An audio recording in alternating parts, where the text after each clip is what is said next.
RogueCon 23. That's right. It is here. It's not back. It's here. It's the first one. Join the ultimate celebration of digital content with its creators, passionate fans, and industry experts. It is all happening in downtown Waco across multiple venues, January 20th through the 22nd of 2023. Now, if you want to go, you got to get tickets, and tickets are on sale at RogueCon23.com. That's RogueCon, RogueCon 23.com. Be there. I'm going to be there. Everybody's going to be there. Let's go.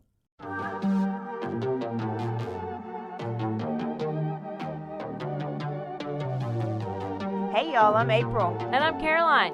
And this is your Bloody Happy Hour. Caroline, are you ready for this? This is your newest guilty pleasure. It's the bloodiest part of your week. Did we say something about it also being happy hour? Show did. Because we about to be sipping on some murder. Bloody Happy Hour.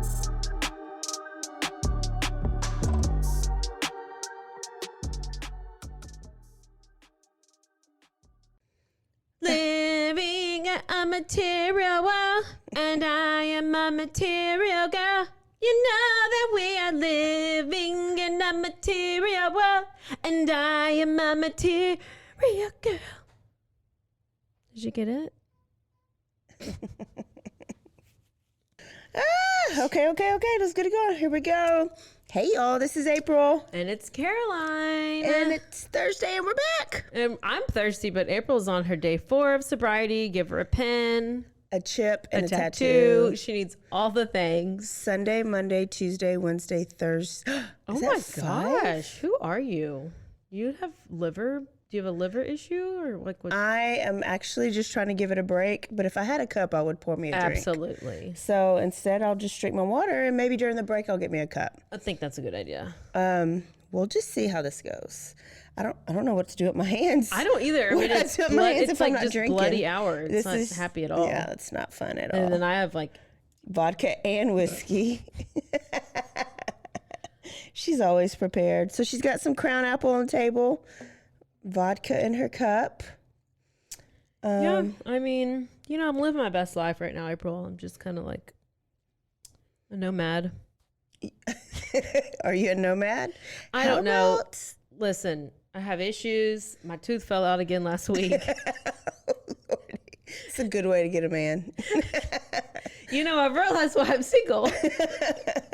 Because I thought it was... You're driving around a Venza. What kind of car is that? It's my venue. I'm in a rental. It's a venue. Y'all. Let me tell you. You ever watch the Flintstones? With the little head sticking out the top? The dinosaur. Paddling with the feet. This car, because it's so little. Jesus, it's like a station take the wagon. Wheel. I'm telling you. And so then I was chewing a cracker and my tooth cracked. And I was like, well, it's the same tooth that was broken 6 months ago. So let's go fix it. And then they call me after we fixed it, and they're like, oh, actually, this is a whole different tooth. This tooth is 10 years old. Are teeth under warranty? I don't know. I guess it was another cap. I'm a capping. My teeth are capping on me. But you're about to have the come up when you may be rolling up like OJ next week. Bruh, if I roll up in a red and black Bronco... If you see that red and black Bronco driving through. Old school Bronco, right? Old school Bronco. Yeah. If you see that coming through, it's me. It's Carolina. Yep. I'm going to represent it. I'm going to do it. I'm going to take a selfie with it. We're going to go for a ride in it. Oh, for sure. Downtown. Yeah. Love it, love it, love it. So y'all just tuned in to, when we're recording this, y'all just tuned into part 2 of OJ. Since then, I've been watching the 90 for 90. Like you said, it's not a 30 for 30. The Made in America. Yeah. Slowly watching it. But it's so crazy that, like, I don't pay attention to the stories when they happen. But now that I am paying attention to it, I'm obsessed. Oh, yeah. Yeah. It's just how it is. Yeah. We get obsessed story by story till the next one comes along. Yeah. So we hope y'all enjoyed that episode. I got an easy one for him now, but you got some news? Okay, so there's this couple who, so this guy was on his honeymoon with his wife, and all of a sudden she's murdered. Okay. Wow. So they meet in whatever month. They get married in February. He's 38, she's 36. Okay. They wait like 6 months to take their honeymoon. So they go in July. They go to Fiji. Oh. So apparently they had to save up, I guess, because they went to this like exclusive resort, private island. Like there's only 14 couples that are allowed at a time. Nice. Okay. He had to wait for the insurance to kick in. Bruh, listen.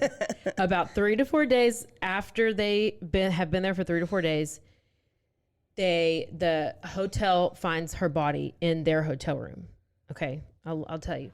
They find her body bludgeoned. She's beaten. She has blunt force trauma to the head. Okay, and they start looking for the husband because they're like, "Well, where is he? What's going on? Where is he?" I'm gonna have to get your FBI opinion on this too. Okay.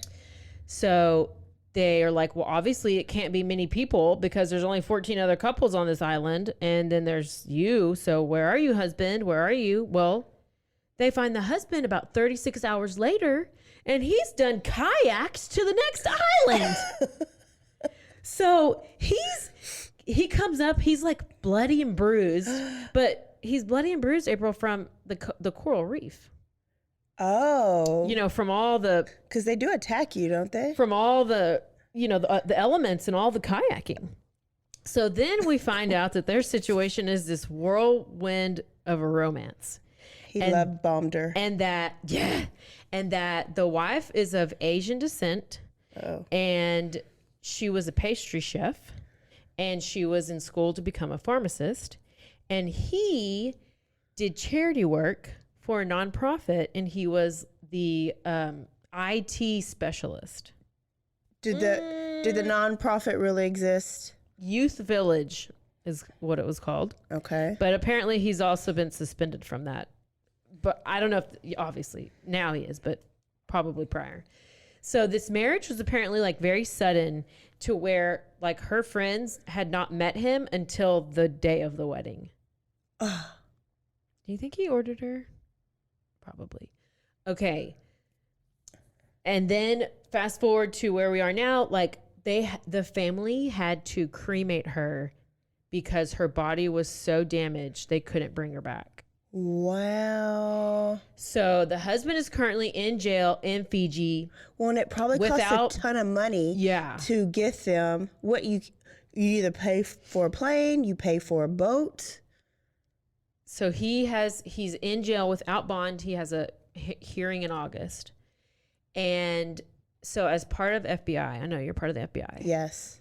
I need to know what I have my, do you want me to tell you my thought first, or you want to tell us? We probably have the first? same thought. No, I think mine's a little different. Okay. Do you mean to go first? Yeah. Okay. I think maybe the wife was like real flirty with like waiters and like maybe the bartenders. And so he was like, I'm not putting up with this. I'm real mad. And so he was like, I'm just going to go and I'm going to go away and I just have to go get in this kayak. So he found this kayak and he's like, I'm just rage paddling. So he's like, he's pissed. He's like seeing red. He's just paddling. And then the next thing you know, he's like, oh my gosh, the island that I'm supposed to be staying at is, and I'm paying for a room there, it's too far away. I'm just going to go to this island that's right there. Oh. I'm already so close to this island.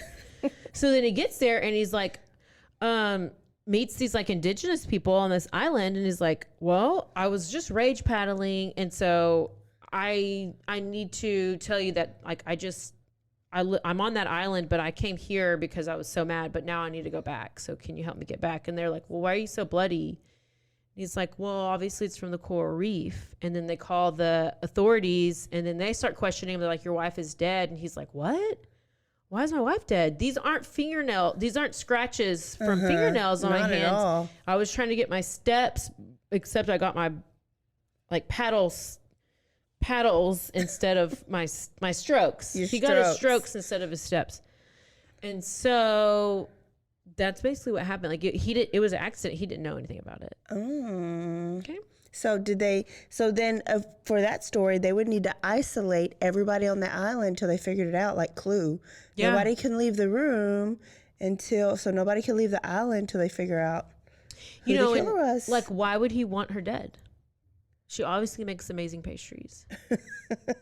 And she could get him a Z-Pack. So, I mean, what? Now tell us your theory. That is the wife. I would just think does she have money? Why love bomber and whirlwinder unless you're going to get a insurance policy and it has to be in place for a little bit of time before it's valid. I don't know that amount of time.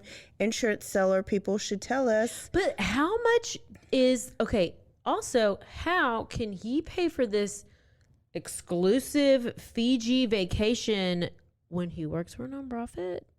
On his grandpa's credit card like Dirty Chad? Oh, okay, you're right. See, he already fooled you. And the fact that he wanted it that exclusive, I mean, it is pretty cool, but she ended up murdered, so you wanted it exclusive for a reason. But, like, did he But go he should there? have had a better plan. Like, did he go there in order to murder her? Like, or, like, was that his plan? By the way, It was a bad plan if so, because that's a rage killing if she's that bad. well, I know he was rage paddling on that kayak. He was getting his strokes in. And he's probably going to get away with it if there's no body to exhume later on to pull DNA. They already cremated it. Yes. Why did they cremate it so fast? I'm telling you, it's because you got to think about it. How are they going to get the body from Fiji back to wherever they live? You have to pay for that.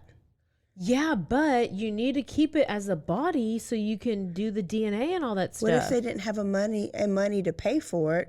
So they say you can either pay to have the body transported by boat or by plane, which I have a friend that lost somebody in Dallas, but they lived in New Mexico, and it was almost $10,000 just to get the person to New Mexico.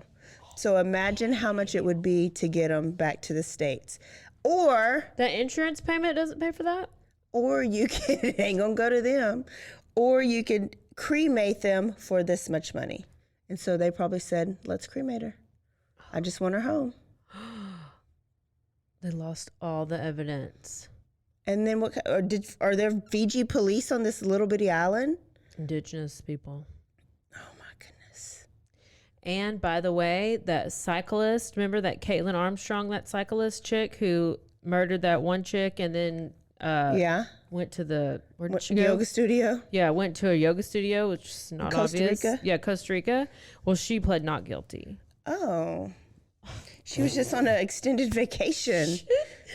She just had a nose job and colored her hair and cut it all off and used her sister's passport as her own ID for no reason. Coincidence. Yeah. Okay. So I'm getting ideas in case I want to murder somebody. In case you do. Oh my goodness, that was good. Okay, so I have to tell you about our story about our shirts.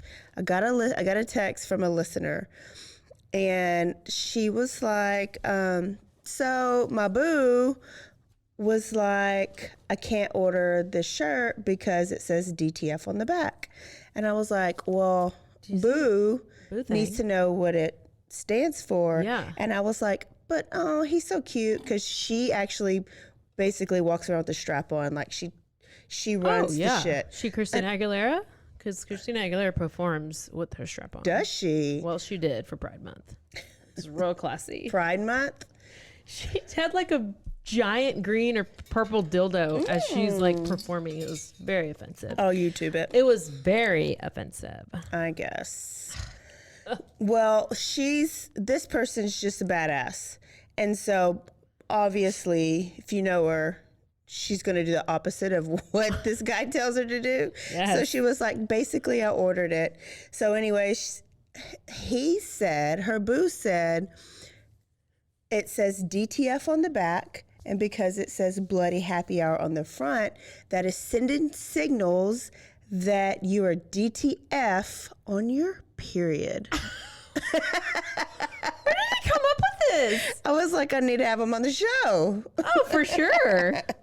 I know I never in my life would have come up with it, but I think about it every time I put it on now. Oh,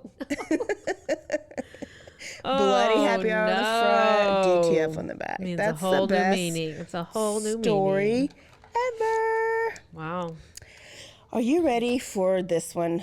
I'm ready. And, for all you skippers or anybody who needs to skip, you can start listening now. Right now. Right now. Lacey. I don't want to. Yeah, Lacey. She texts me. She's like, you can't believe you read my text message. You're welcome. Okay, so this is a story that was suggested to me by an Oklahoma listener.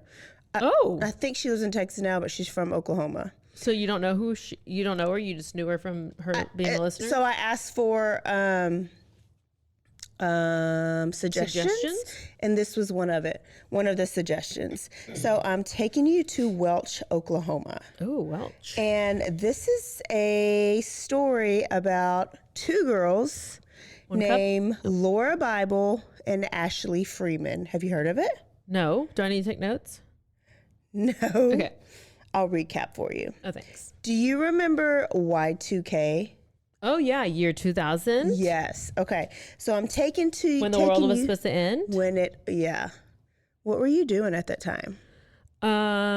2000. I was being a sophomore, I think. Okay. Or a freshman?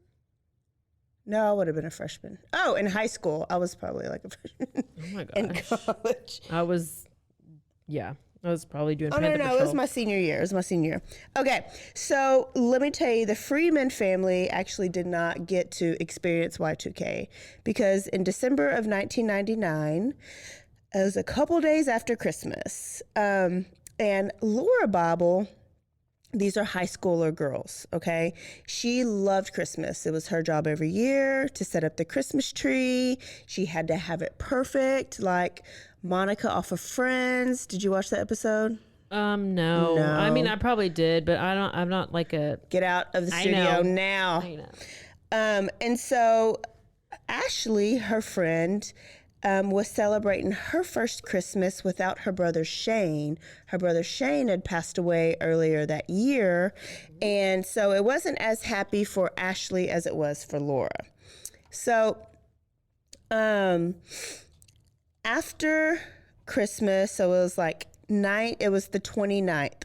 Laura and Ashley wanted to spend the night with each other because they had missed each other during Christmas break. And the 29th was Ashley's birthday. So Laura convinced her mom that she was going to let her go spend the night over at Ashley's house. And they were best friends. They were inseparable. Like, that's what you do, right? Yeah. So Laura's dad dropped her off at Ashley Freeman's house, and she says, no, she told her dad bye, and she drove over there. And she said, I love you. I'll be here in the morning. I know we have appointments, blase, blase. Bye. Gone. And so Ashley's mom was going to take them shopping that day in town. So Laura had her purse because she had her Christmas money in it. She was going to buy Ashley a birthday present. Like, it was just, sweet. They had their day planned. Yeah. So when she told her dad, I love you, that's the last thing her family ever heard from Laura. Because what we know is in the early morning hours of December 30th, there was a house fire at the Freeman house. But it wasn't just like grease fire or a quick little like Christmas tree caught on fire. Like, it was burned down to where there wasn't there was much an left. accelerant. Yes. There was not much left of the house, let alone in the house. Like, just the big stuff that takes a while to burn. So first responders come to the house, right? And Which house is this at? This is Freeman's Freeman's house. house. Ashley's Freeman's house. Ashley Freeman's house. And they're trying to put out the fire, and by the time they do, it's like, nothing left. The Bibles, so Laura's mom find out that there's a house fire. So of course they're zooming Freaking over there out, and yeah. freaking out. Well, when she gets on property, they won't let her on property because it's a crime scene right now. You know, it's still kind of dangerous. Gosh. And they find a body, and this body, Well, what time was the fire? it was like,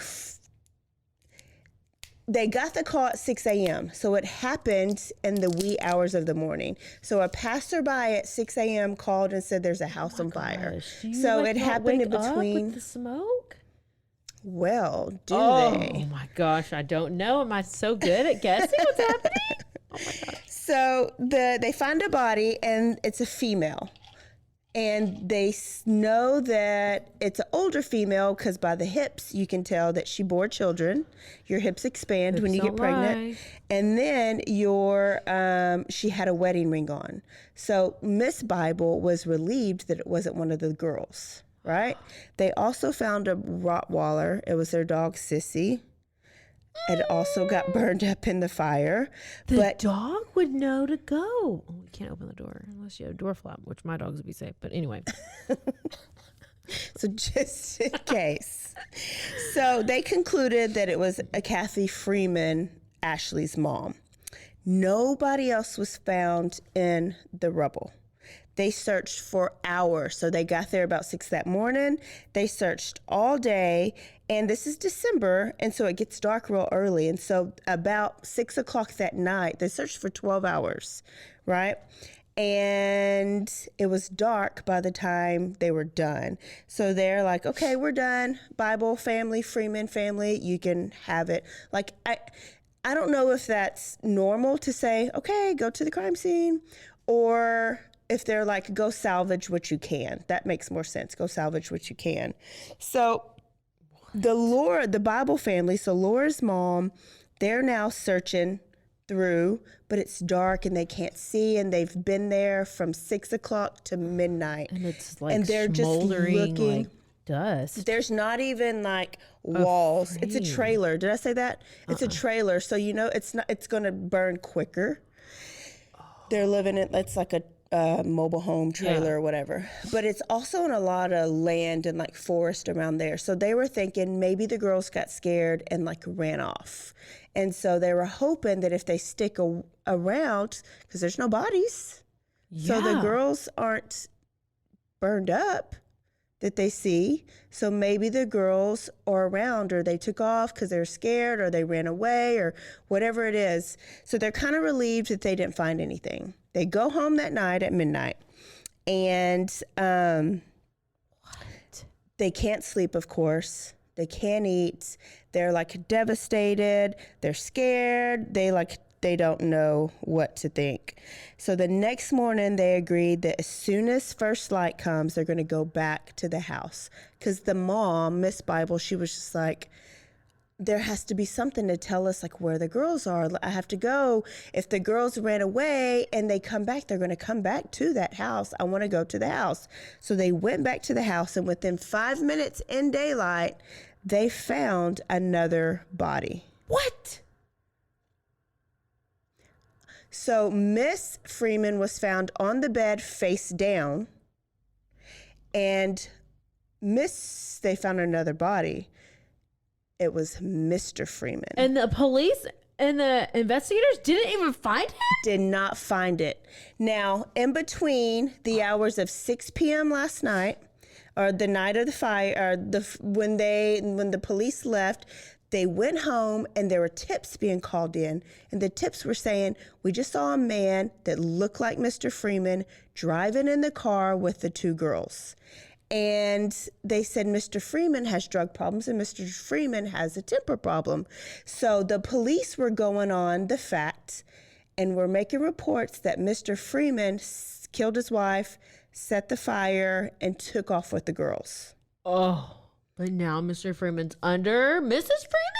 Now Mr. Freeman was under the bed that Miss Freeman was found on. They could have at least picked up the Well, bed. it was like beside the bed, like on the floor right here beside the bed. So they looked over it, and actually you would see like where they stepped over the boards that were over him. So they stepped over his body multiple times, What? but did not even notice it. I can't. So they knew But they it was found the Mr. dog. Freeman because he had no face. And you see the metal plate in his head. He had had an accident at work a couple years ago where he had to have a metal plate in his head, and therefore he couldn't work anymore. All right? So Miss Bobble's like, let me get the police down here. What the hell did they do for 12 hours? Oh, nothing. Kicked around dirt and shit. Kicked around dirt. So she called the police up there, and they sent one cop. Oh, glad you care, because it's a one trailer cop, park. Yes, thank you. So one cop saw the body, and then he radioed in, and he goes, yes, it's true, or whatever. So then they all come back. Well, they try to kick Laura Bobble and her family off. Oh, well, you've the already property. released it, so now you're going to kick me off, even Yes. though I found the body? But Laura was like, hell no, y'all don't know what you're doing. I'm running this thing. We're going to search together, basically. Basically, FBI. And so they search, and you can kind of still tell, like, this was the living room, this is the kitchen, this was the bedroom, this would have been Ashley's room. And so in Ashley's room, they found a purse. It was Laura's purse. So it was her daughter's purse. And the purse still had the $200 inside of it. Was it burnt up? It was not burned up all the way. And then Miss Freeman's, they get a call from the medical examiner, the police. Miss Freeman did not die from the fire. She had a gunshot wound to the back of the head with the shotgun. So now it's not a fire, it's actually like a murder investigation. And guess how Mr. Freeman died? Gunshot wound to the head, but it In the wasn't front. suicide, but Oh. it was in the front. It wasn't suicide? No, it was not suicide. He was like execution style. Yes. And they were able to recover some bullet fragments. Oh, So, but they couldn't find the body, but they found the bullet fragments. Okay. yeah. So you have dead mom, Freeman, dead daddy, Freeman, dead dog, Sissy Freeman, but the two girls Are gone, and they left the money there. nowhere to be found. Like there's no sign of them at all. Laura's car Were was they still in the trafficked? front seat. Is it this was a still in drug thing? Go ahead. Laura's car was still in the driveway, like with the keys in it. So they didn't go anywhere in their car if they went anywhere. So now it's January 1st. Gosh, they're trafficked.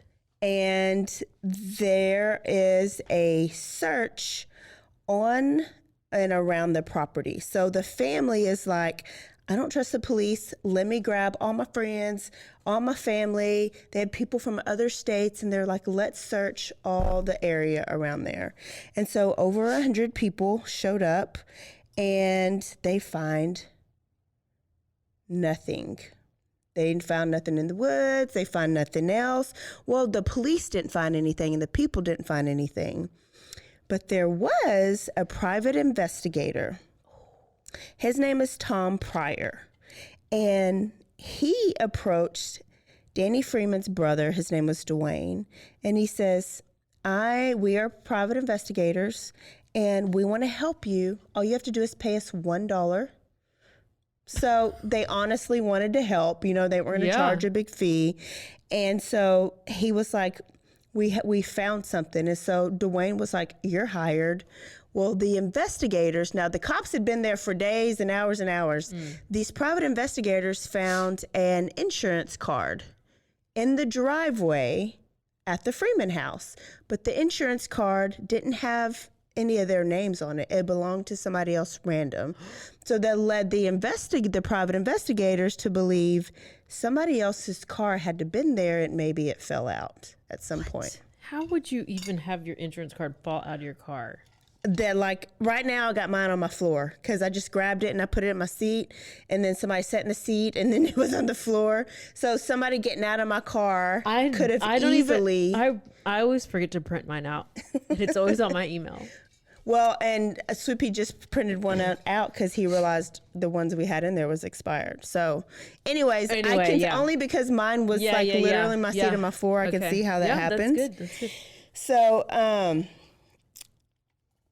he asked Dwayne, he says, do you know this name on the insurance card is a woman's name? And Dwayne was like, nope, I don't recognize it. So the private investigator was badass. So he found out where this woman lived, and it's this place called Chitoa. Everything's like very Native American up there. It's hard to say. Chicoa, I don't know what it is, Oklahoma. Chipple. And he was going to speak to the person whose name's on the card. Yeah. And he says, I found this card at a crime scene in Welch, Oklahoma. Do you have any idea how I'd be there? And she says, no, I have no idea, but I'm not the only one who drives my car. My boyfriend, Phil Welch, also drives it too. So maybe he would know. So private investigator was like, light bulb. Let me give this information to the police. Okay? So he goes to the police department. This is going to come back later, so you have to remember this part. Okay. They go to the police department, and he goes, here is an insurance card, and I talked to the lady, and her boyfriend drives her car and was probably driving her car. It's something to look into, right? The police looked him straight in the face and quote unquote said, what makes you think that card has anything to do with the investigation? So Tom Pryor says, what makes you think it don't? Bruh. Right? Period. So he walked off and he took the insurance card with him because he was like, they don't give a shit. I'm not going to leave this piece of evidence for it to be lost. They worked on the case. What is your job? Exactly. What is your job? Is that not part of your job as a police officer? Let's see if it makes sense after this. Okay. Maybe we can get an officer to tell us what their job is. So now there's town talk because it's a small town. Oh. And here's this, double murder and a fire. And I watched the documentary. 2 missing girls. 2 missing girls. I watched the documentary on Cold Case Files, and there was this journalist in Oklahoma, and she talks about how the police could be related to this. Always. Damn police are always crooked. To this. And so... the FBI is crooked too. Remember so sorry about your co-workers. They're crooked. I know. They're protecting Hunter Biden. So, remember I told you Ashley Freeman's brother's dead? She was mourning her brother. That was her first Christmas without a brother. His name was Shane. So, the January before the fire happened is when Shane died. So, January of 1999, right? So, Shane was labeled a troublemaker by the police. He had some burglary charges. He would run away from home a lot. And so according to police, he was just like, a little asshole troublemaker and wanted by the police a lot, right? But according to the people in the community and his teachers at school, he was running because his dad was very abusive and that they had to call CPS many a times because there were wounds. He would come to school bleeding a lot because dad would lose his temper. Something about the metal plate in his head affected his temper and after his accident. And so he would break into people's homes to shower and eat. Like he was, because he was like he was staying away, like running away from home, or he got taken away from home, but he had to like live. So he was living on the streets. Sometimes he would stay with the Bibles, Laura's family, but he was not saying it's okay to burglarize people's house. Yeah, he was just. But it was more of a reason than him being just a little asshole kid, right? But there's also reports of him being the red light bandit. So, according to police, Shane stole a cop. The red light thing that spins that around. you can put on top of on your car and you fake. That's why anybody ever pulls you over and looks a little suspicious, you do not have to stop. On a rural road, you're supposed to put on your flashers and call 911 and confirm or say, I'm being pulled over on this road. Do y'all have a cop that's coming after me or something? Yes.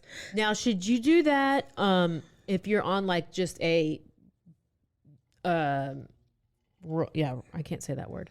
If they're rural and like there's nobody else around, but if there's people around, you just pull into an open where But if there's nobody else see. around, and even if it does look like a normal cop car, probably don't trust it. You can question it. Yeah. I'm not trying to get pulled over in the middle of pitch black. Yeah. Country road. Yeah. Country road. And so that's what this guy was supposedly doing. He had a red light, he had his truck, and he was supposedly pulling over women at night, like on the rural roads. So he was caught in action at one time, and he took off running from the police, right?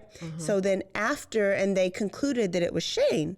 So after this, he was wanted. Okay. So in January of 1999, they found him.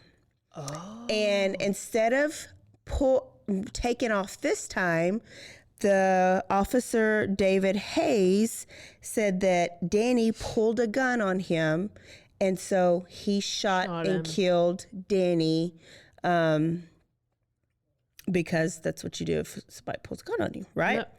Well, sounds like a good kill. Good shooting, if that's the story, right? Yeah. Well, the Freeman family didn't believe it. And then when the autopsy came in, he was shot in the back, like in the back and not in the front. If the cop said that he was pointing towards, looking at the cop, pointing a gun, why did the bullet insert through the back? And so they think that Shane was trying to run from the police, and the police shot him anyways because he was a troublemaker. So because of this, and the judge declared it a good shooting, the Freemans were pissed off, and they were about to bring up a wrongful death lawsuit against the sheriff department in Welch County. Okay. So for that whole year, there's been bad blood with the sheriff department and with the Freemans. But Danny Freeman would take it a little too far. He would follow that cop that shot him and like just sit out in front of his house. Kind of stalked him. Yeah, kind of stalked him. Yeah.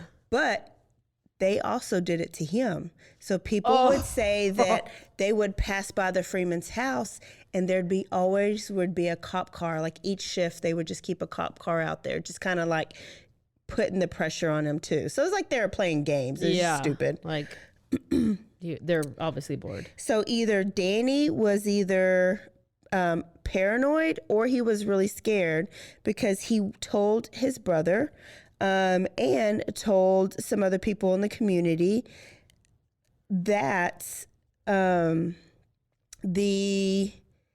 if anything ever happens to him, it's probably the sheriff's department.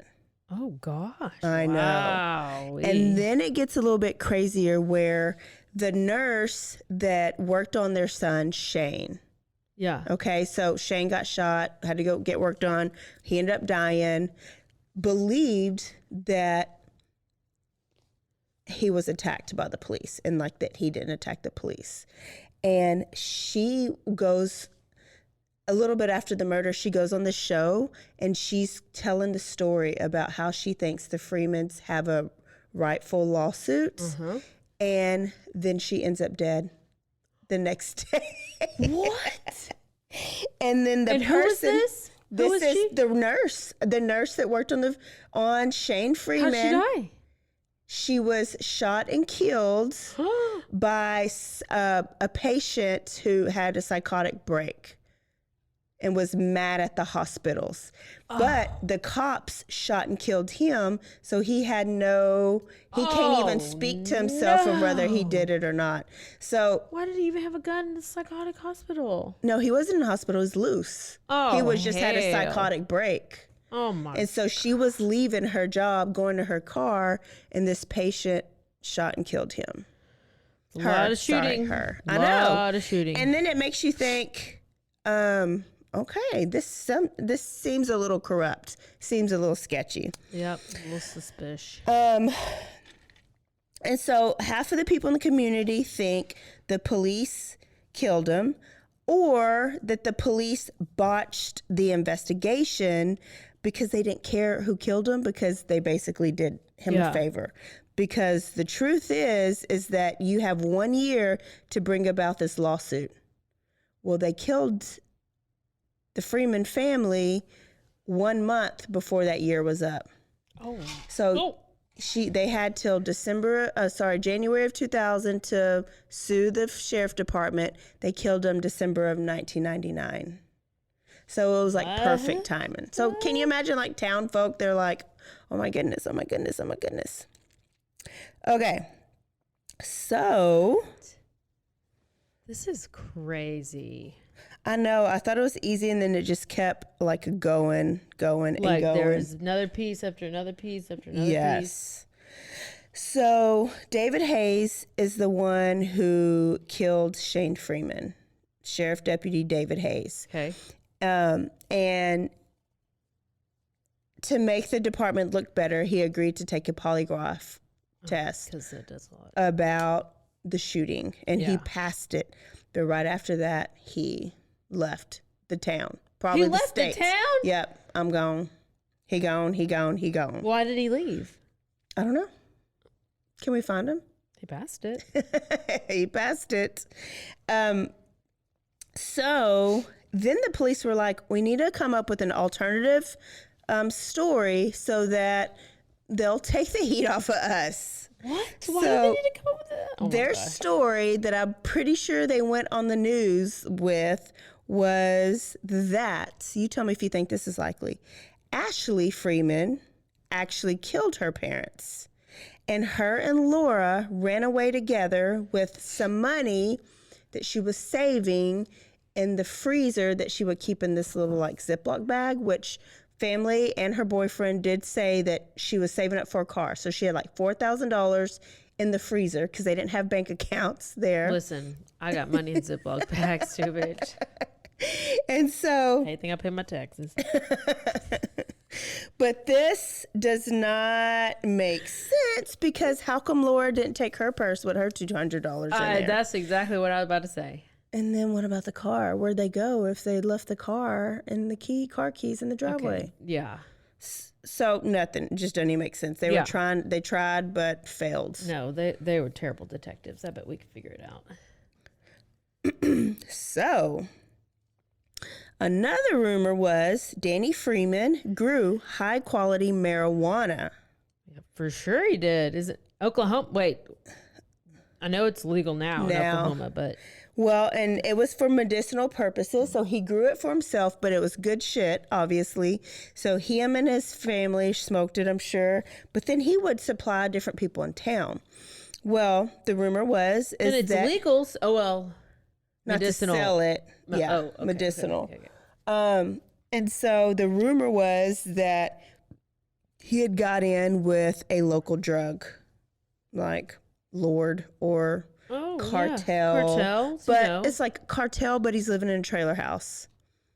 Listen, You trying to hide, and you gotta be discreet. You know, I'm sure he went on these lavish Fiji vacations Trips to Fiji on with 14 couples only. islands. Yeah. So, that is true. He did grow weed. He did smoke it. And people in the community said that he was trying to be on the come up so that he could get a lawyer to hire for this lawsuit or whatever. Yeah. So that's another rumor. So all of them could, except for the Ashley killing her parents, pretty probable, right? So he could have been in debt with local drug people, and they came in and they killed And they took them, the kids. execution style, and burned up the trailer. And the girls are trafficked. And- Everybody's trafficked, according to me. So. Obviously. Okay. Speaking of, I have Joseph Ciramucci. He's like the sex trafficking. Every time there's something about sex trafficking on the news here in Central Texas, it's him. He's like human trafficking, sex trafficking guy that works for the police department. investigator. What? He's Do we coming need to to- my book club. Why is he not coming on the podcast? Well, we got to do a story, then he can come. Oh, I will do a story next week about sex trafficking. That can be the next thing. He could come on the podcast. I literally need to talk about trafficking. Let's do it. Okay. Well, and Should then I he's get going to trafficked educate. just so I can tell you the should. experience? Yeah. What about that people in Dallas that were trafficked at the basketball? Was it a basketball game? There was some Oh, kind. yeah. Yeah, that was A too while long back. ago. Yeah. What about the girl I just saved?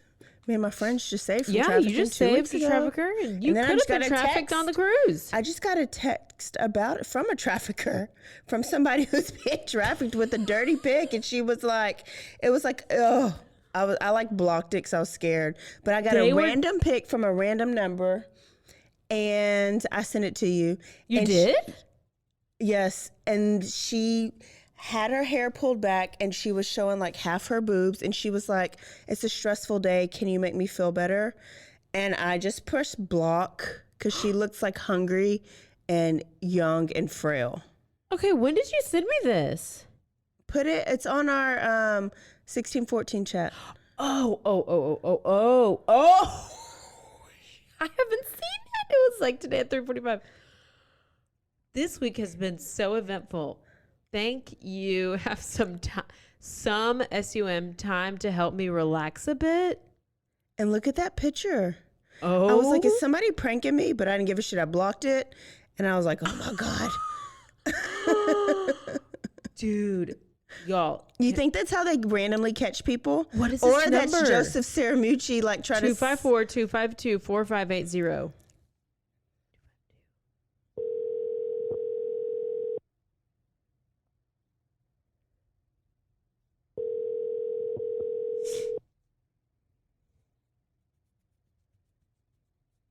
The person you are calling is currently unavailable.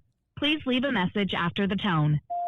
Hi, I got your picture and I really liked it, and You're gonna go to jail. We're actually calling the police. Okay, bye.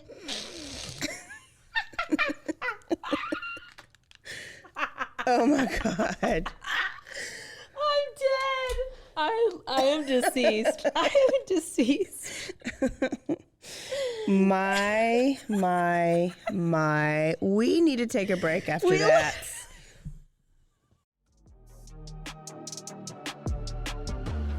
And now a word from our sponsors.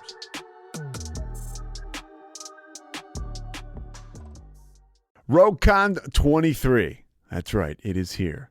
It's not back. It's here. It's the first one. Join the ultimate celebration of digital content with its creators, passionate fans, and industry experts. It is all happening in downtown Waco across multiple venues, January 20th through the 22nd of 2023. Now, if you want to go, you got to get tickets, and tickets are on sale at RogueCon23.com. That's RogueCon, RogueCon 23.com. Be there. I'm going to be there. Everybody's going to be there. Let's go.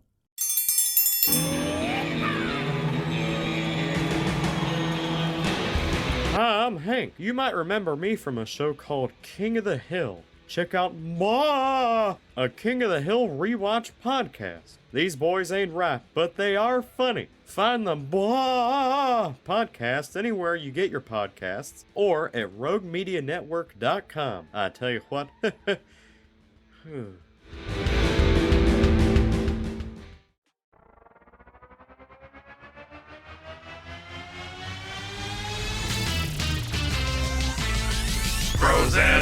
Frozen heroes. Gonna tell you about frozen heroes. Gonna tell you about. Hey, I'm Zach, And I'm Mike. and we have a fantastic new podcast to tell you about. Bros, Foes, and Heroes. It's the two of us looking into the world of comics, breaking down some characters that you may have never heard of, and some that are just absolutely ridiculous. Yeah, so Zach comes up with a character each time, and I go into it just completely blind.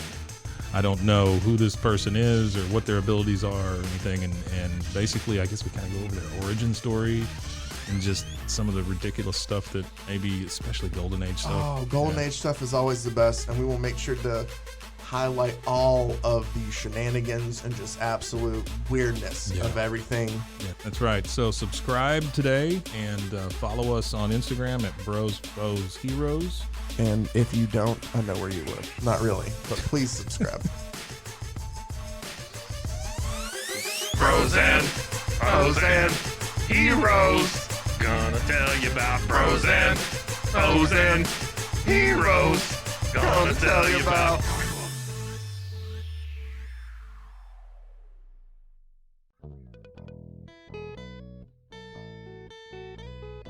Hi, this is Sarah. And I'm Carter. And this is Some of Our Thoughts. We're two Southern sommeliers, and we want to share everything we love and know about wine. We started hanging out during quarantine and cooking and drinking and listening to music, and we just thought this would be a great way to bring everything we know to you guys. We will make wine knowledge and food pairings easy and approachable. So put on your favorite vinyl, grab your favorite glass of wine, tune into our show, and let's have some fun. Wine and vinyl. So check us out on roguemedianetwork.com or wherever you get your favorite podcast. We'll be talking about a lot.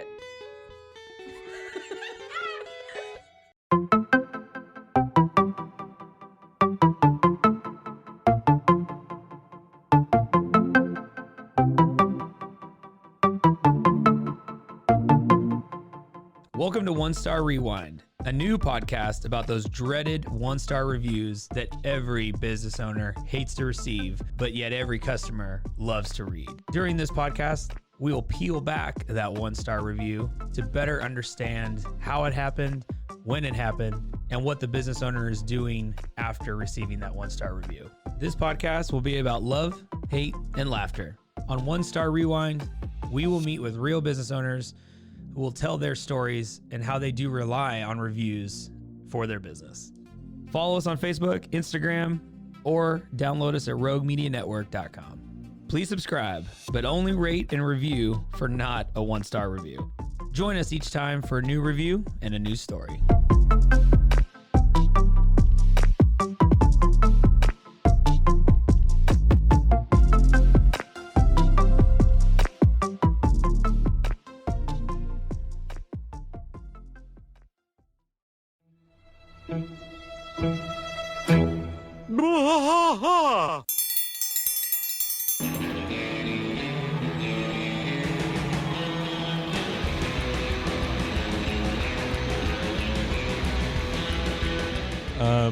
What are we doing here, Rusty? What are we going to do? Yep, we're doing the King of the Hill Rewatch Podcast. King of the Hill Rewatch Podcast. Yeah, so we're going to go through one episode at a time. Come along for the ride with us. Come check it out. And give me a good like Dale Gribble quote to go out on. Wingo. Yeah, Wingo. Wingo. Wingo. All right. Well, join us for the King of the Hill Rewatch Podcast. Deep in the heart of Texas, that drinks his brew and he spits his chew. Deep in the heart of Texas, the TV blares but no one cares. Deep in the heart of Texas, here we go. 911, what's your emergency? Do you hear that?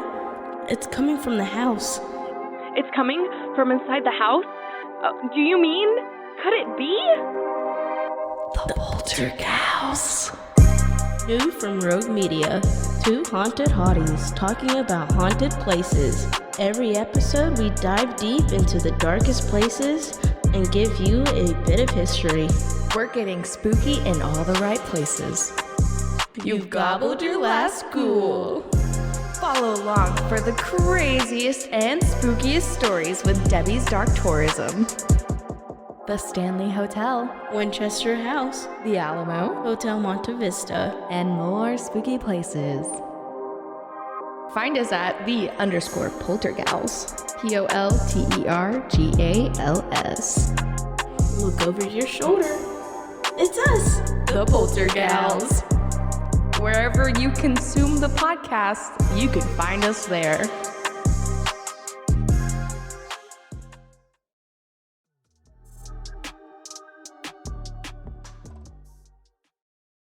Okay, well, hope y'all enjoyed that. I'll let you know if I get a return phone call. From Joseph Saramucci, Pretty sure it's a human burner trafficking phone. detective. Anyways, okay. I don't even know where I stopped, but basically it's been a year and they have nothing but like hunches. Town rumors, guesses, nothing. There were flyers put everywhere, like all over town.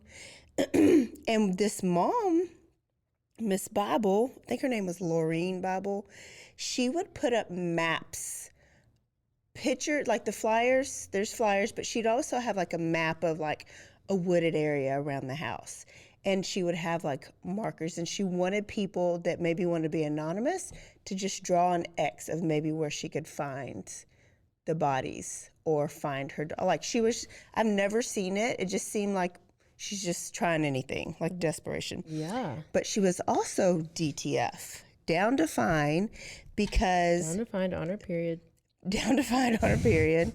She kept hearing the drug cartel rumor, right? Yeah. So she was like, I'm going to meet with the cartel member. Oh, yeah. And just ask them face to face. How do you call 1-800-CARTEL? Like, how do you... She knew a local drug dealer. Like, it's a small town, so I'm sure you know where the drug houses are. But they are the cartel? Like what? Who had connections. And so after multiple tries, she connected with one. One agreed to meet, like, late at night in a car in this weird area. And so... With, like, a bandana over his whole face? I'm like sure on the it's show? very discreet. And she's like a death wish. Like, well, she was like, she got nothing to lose. She's trying to find her kid. Yeah, she's like, there's nothing scarier than not knowing where your kid is. So like that shit was nothing to her. Yeah. So they meet and they're sitting in the car, and he was like, how do you know I don't have a gun? And she was like, how do you know I don't got a gun? Ooh, girl. And he was like, touche. So what do you want? And she was telling him the story, and she says, I just want to know if my daughter was killed because of Danny Freeman owing y'all money. And he said, I don't, or we don't kill kids or women, and left it at that. And she said she felt it was genuine, and so she felt like she could cross that part of the stories just off because her they list. didn't kill them doesn't mean they didn't take them. Yeah. True. So case was cold, and at the year anniversary, they did a memorial service for them. Just like, not like they're dead, but like, yeah, like it's 1 year. So remember, and the Christmas tree was still up that Laura had put up the Christmas before, because they kept saying, we're not going to take it down until Laura gets home, because she loves to take it down. She likes to put it in her box a certain way. We're not going to take it down. So it's still up. They were desperate, so they went to Unsolved Mysteries, which it helps so many people, right? Yeah. So 18 months after the fire, a tip was called in. And the tip said that they saw girls on New Year's Eve, on New Year's Eve after the fire, at a local meth house. And at this house, they were raped and murdered. So 18 months after the murder, they said that New Year's, that the murders happened, that they saw them there. Oh. So the police were on it. The family was like, we need to go. We haven't gotten anything in 18 months. We need to go to this place. So they took cadaver dogs and they did a police search, and they found something that looked like dry blood. So they're like, great, let's get it. Let's send it off, put a rush on it. You know what rush means? Fast. Yes. Do you think they got it back fast? Oh, I would think no. Over a year later. Wow. Yeah, I mean, they must have been real busy in Welch, real Oklahoma. Big priority for them right there. I mean. And when the sample finally came back a year or so later, it did not belong to any of the girls. Oh, and then they have a whole year. gone, wasted. Listen, I don't care what people say. It's all about who you know and how much money you got. Money, yep. Because we can't Money say and race power. on this one. Money and power. They were poor. If you white don't have trash. any of that, you're screwed. People say money isn't everything, which it's not, but it's very helpful. It is. Power, power, power. I would much rather have money and power than not. Not? Clearly. Then be weak and poor? Absolutely. Avi. Why are you describing me?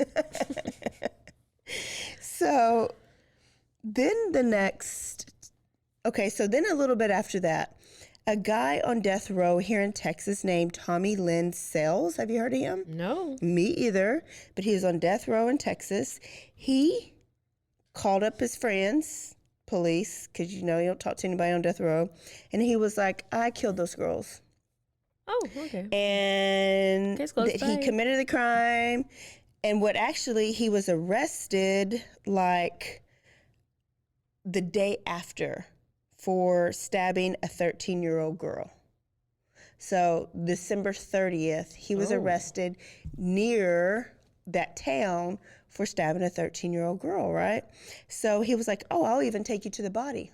I'll take you to the body. So he took them on this wild goose chase. Oh my gosh. And they figured out really quick that he was lying because it ended up with nothing. So he just wanted a field trip. And when they asked him later on, he was like, I wanted all the phone calls and I wanted the special treatment, because you do get special treatment when you have something that they want. Yeah. And he got to go outside. Yeah. On a couple little trips. Oh See my the pretty town of Okie. Wow. So that went nowhere. Uh-huh. And now it's 5 years. Oh, gosh. Can you imagine? So then something else happens in 2004. There was another man on death row in Mobile, Alabama, and his name was Jeremy Jones. Heard of him? Nope. Me either.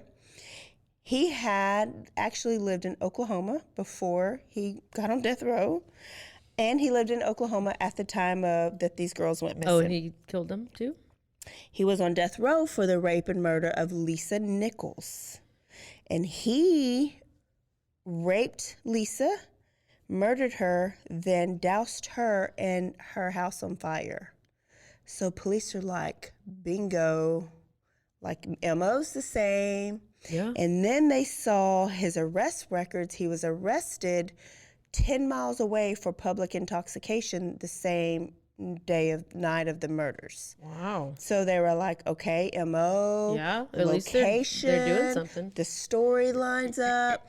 By the way, this is the OSBI, Oklahoma State Bureau of Investigation. Investigation, not intoxication.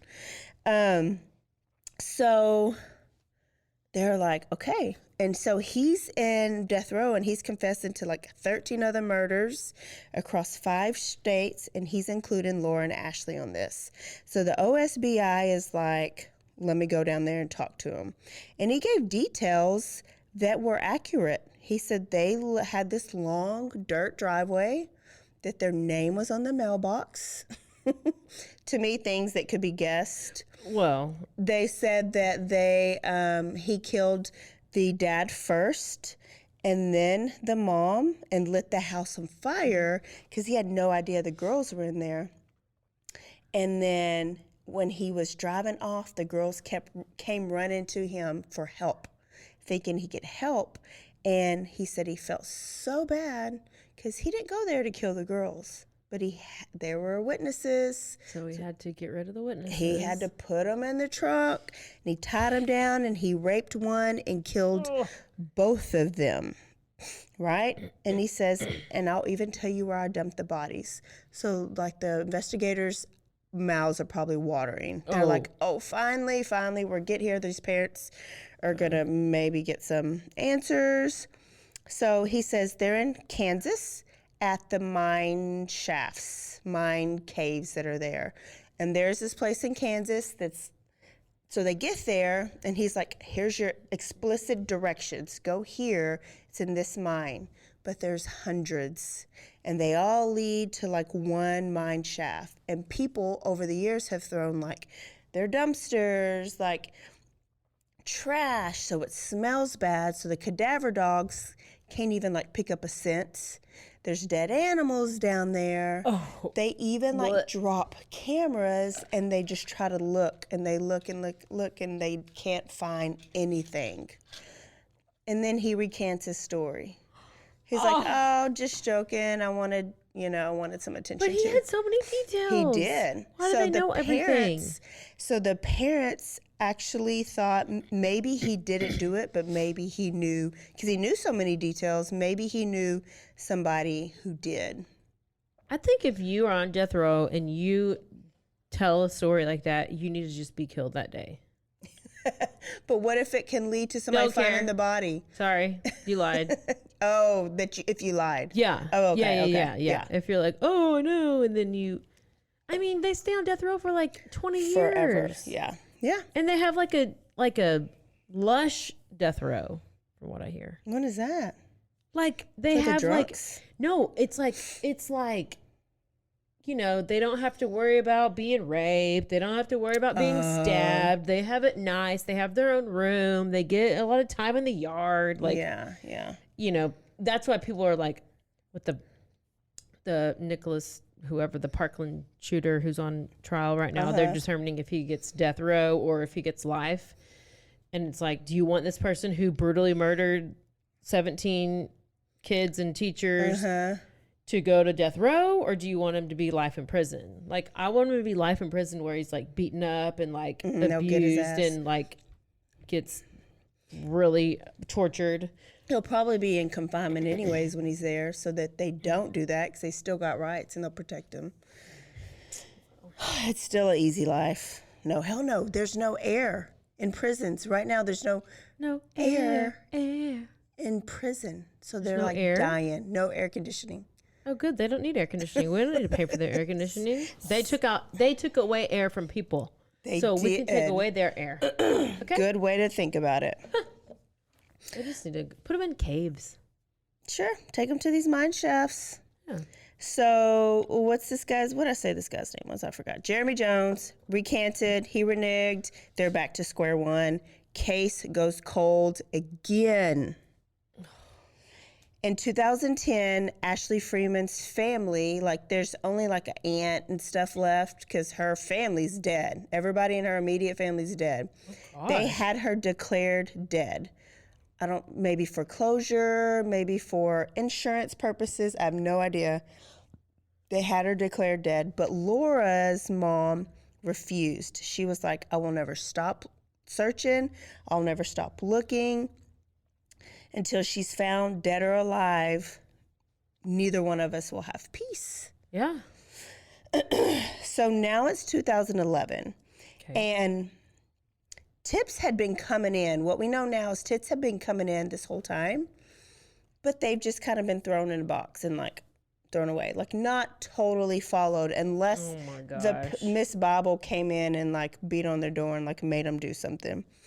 There's a new sheriff administration, so that old administration is gone, and now there's a new sheriff deputy in town.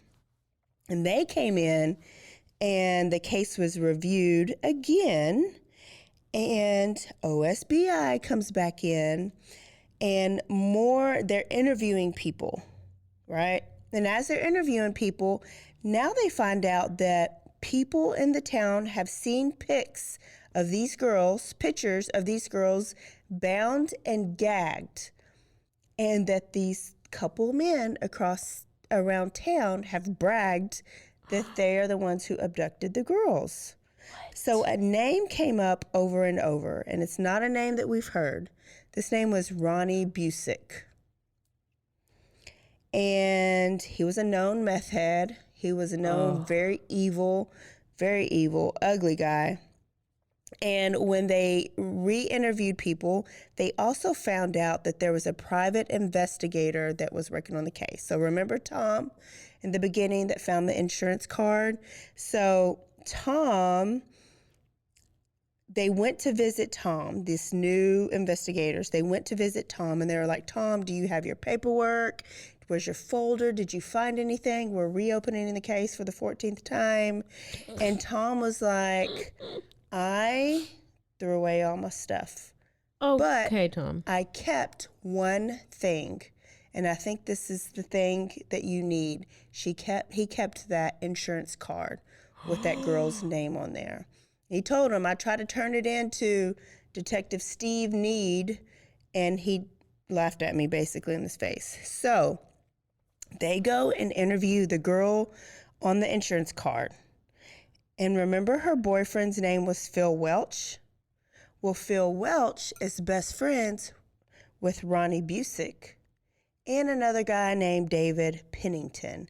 They were like the meth head trios. They would cook meth, they'd smoke meth, they would sell drugs, they'd buy drugs. They were just like worse. You mean this guy? Isn't he horribly ugly? I had to know. I had to know. Ronnie Busick. I'm going to save it for the post. Girlfriend also said that right after those murders and right after some guy came to visit her about that insurance card, Phil, her boyfriend, decorated the walls of their trailer with posters of the missing girls. Okay. But she never said anything. Like, she didn't say, this is weird. She didn't say, there happened to be somebody who visited me and my boyfriend's celebrating this. Oh, She also said she that... obviously knew she's just wanted her drugs. Yes. Clearly. Well, and obviously he was very mean to her too, because he went to jail for beating her. And when he was in jail, she discovered the actual pictures that everybody said existed. And she found these pictures in a briefcase. And he said that the girls had been all over the news. So she recognized them immediately, bound and gagged. And in the pictures, she recognized the bed and the bedding because it was the one in their trailer that they slept on together.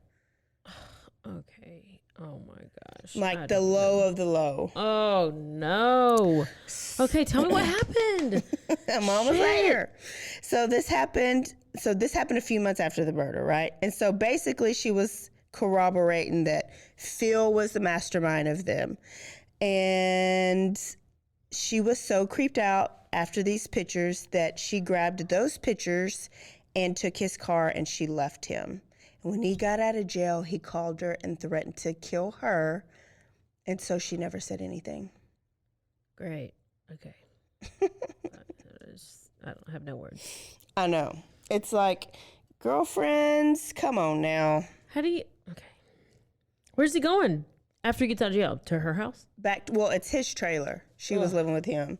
So he went back to his trailer. She left. He wanted the pictures back and was like, if you tell anybody, you will end up in a pit just like those girls. Okay, we'll kill him. A pit. Just go kill him. Who cares? So, when they go look for Phil, Phil's dead. Phil Welch is dead. So the guy in the trailer that had the pictures and the wanted posters, he's dead. David Pennington is also dead. And the only one that is alive is Ronnie Busick. And he's in jail at this time. So they go question him. And they ask him, you can watch the Cold Cases files. I think it's like season 2. It's called Cold Ashes. They said, do you know a guy named Phil Welch? And Ronnie's like, names kind of sounds familiar. And so they just kind of keep talking, and eventually it comes out that they partied together, they smoked meth together, they were great friends. But after multiple visits, he still didn't say anything about the murder. It's by now 2018. So just the other day. Yesterday. And he's about to get released from jail.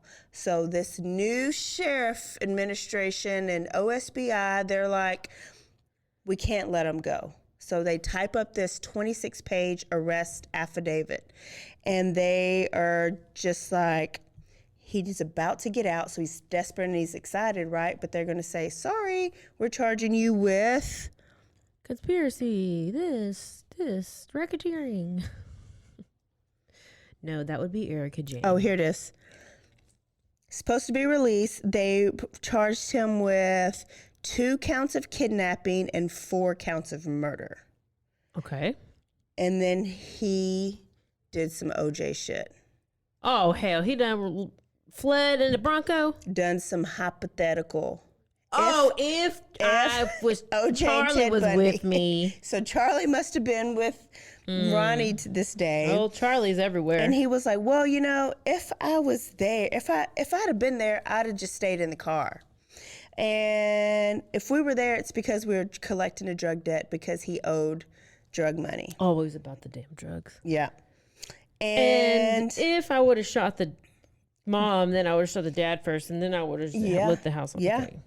And, you know, if we did take the girls, we took them because they actually escaped in the back of the house and we discovered them. We hypothetically discovered them. And what is so crazy is they weren't even part of the plan. They could have left the girls there.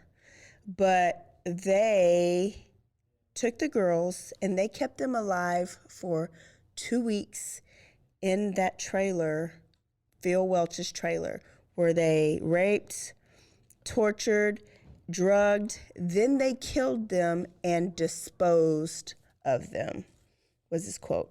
2 weeks they went through shit. So the police are like, we need their bodies. Then he stopped talking. So they got it okayed with the Bible family and what's left of the Freeman family, and they were like, we want to know, do y'all want him to pay for his crimes, or do y'all want to know where the bodies are? They want to know where the bodies are. So they gave him immunity to help find the bodies. Yeah. Right? It's like hard decision. Yeah. But I would want the bodies. Yeah. So I would want to know. They all agreed that he would get immunity Because then I if just he'd go help kill the guy them or get locate. somebody to kill the guy. Yeah. So it's fine.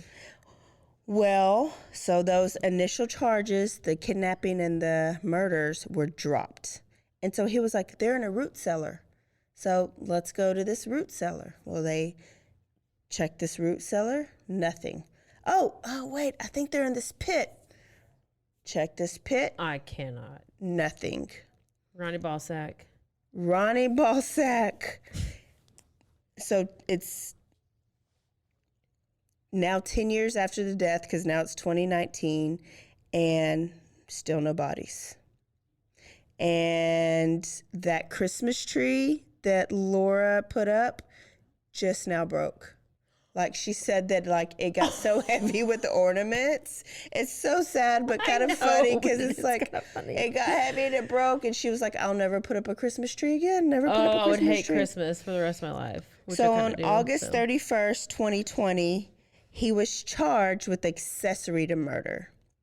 So he gets 10 years in prison, 5 years probation, but we still don't know where the bodies are. So he doesn't get immunity. And there's always a loophole.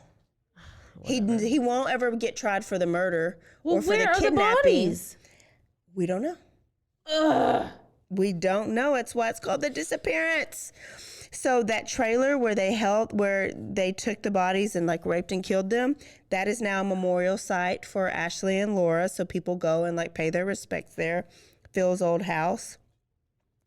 And this Cold Case Files episode just ran April of 2022. Ugh. So like it's just now being wrapped up, but not really, because there's no answers. So we still don't even know, like, what happened. How did the house catch on fire? He killed the dad. Well, they said that they poured accelerant and set the house on fire, killed the dad. Dad owed them money. They took the $4,000 out the freezer. They killed the mom. The girls had escaped, but they just hid behind the house instead of like running to the woods. And they found the girls, and that was just like a bonus part of their plan. They had their way with the girls. So it made me wonder. But it was 3 of them. Yeah, all 3 of them. with them. Yeah, but Ronnie stayed in the car. It was all them. Oh, he just watched. That's what Ronnie says. We ain't trusting Ronnie. I mean, can you get it straight? That's why he got immunity. He just watched. My goodness. Ugh. And then obviously they killed the dog. They killed the dog. Everybody was execution style. Which is the worst part of it. Here's what gets in my craw. Is that how you say it? Yes. if that asshole cop, Stephen Need, would have investigated that insurance card, that's exactly where they were. So when he learned the name Phil Welch, all he had to do is put his ego aside and say, let me follow up that, because it's not about you being a private investigator and me being an investigator and you beating me out on something that I didn't know. It's not because my penis is real small. It's not about that. It's because these girls could be alive. And they were, because they were kept alive for 2 weeks. So by day 3, they could have saved them. Oh my God. I know. I think we need to become police officers. There's this whole, I don't know what I was listening to, but they were just basically saying that we don't have like mastermind criminals that like are outsmart the police all the time and that's how they get away with murder. Like OJ didn't outsmart, he wasn't that smart where he got away with it. It was the police who fucked up the crime scene investigation and brought on reasonable doubt, right? Mm-hmm. In this case, they were all meth heads. Yeah. Trashy trailer meth heads. They weren't too smart. It's the police. They got their ego in the way and they screwed up the investigation. And that's what it usually is. Yeah. And it's sad because you got amazing police officers out there that will go above and beyond, but then you got ones that just because it came from a private investigator, he wasn't gonna follow up. And they ruined the whole reputation. Or just because it was the Freeman family. I don't know what it was. Oh my God. I know. I hate it, but that was a really good story. So to end, there is a $50,000 reward out for any information leading to the recovery of Ashley and Laura Bible or their remains. Well, now I have something to do. I need $50,000. You can call. Actually, you know what? I was thinking about just becoming a surrogate.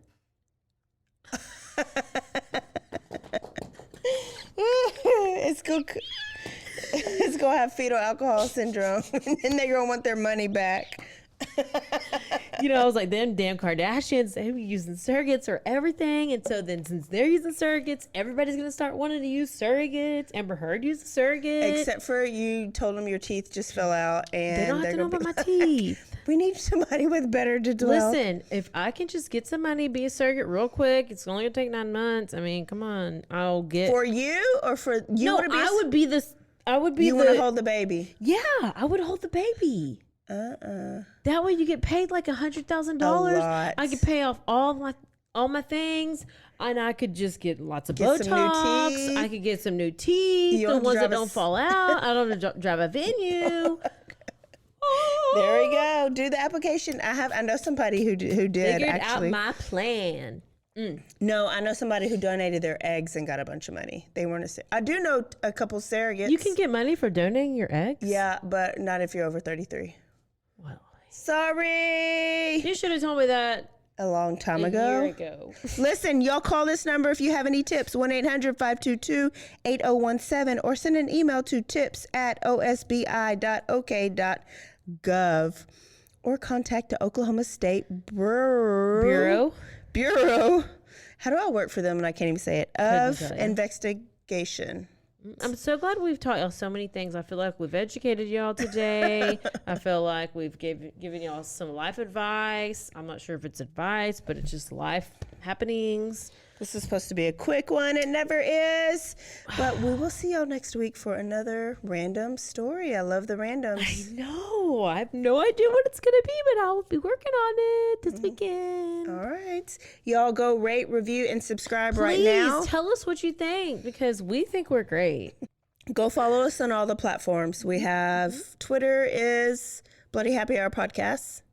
Everything. Instagram, Bloody Happy Hour Podcast. Facebook, Bloody Happy Hour Podcast. Yep. Right? That's it. Yeah. And our Gmail is bloodyhappyhour@gmail.com. Send us some good stuff. Yeah. Don't forget to stay aware, stay alive, and always be DTF. Bye, Even if it's not y'all. bloody and not about your gender, period. Even if it is bloody.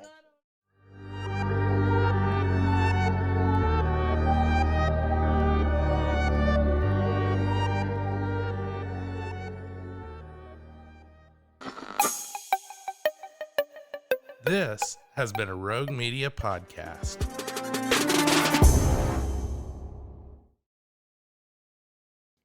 Join the ultimate celebration of digital content with its creators, passionate fans, and industry experts. It's all happening in downtown Waco across multiple venues on January 20th through the 22nd, 2023.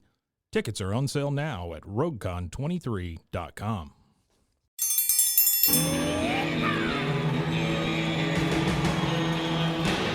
Hi, I'm Hank. You might remember me from a show called King of the Hill. Check out a King of the Hill rewatch podcast. These boys ain't rap, but they are funny. Find the podcast anywhere you get your podcasts or at roguemedianetwork.com. I tell you what.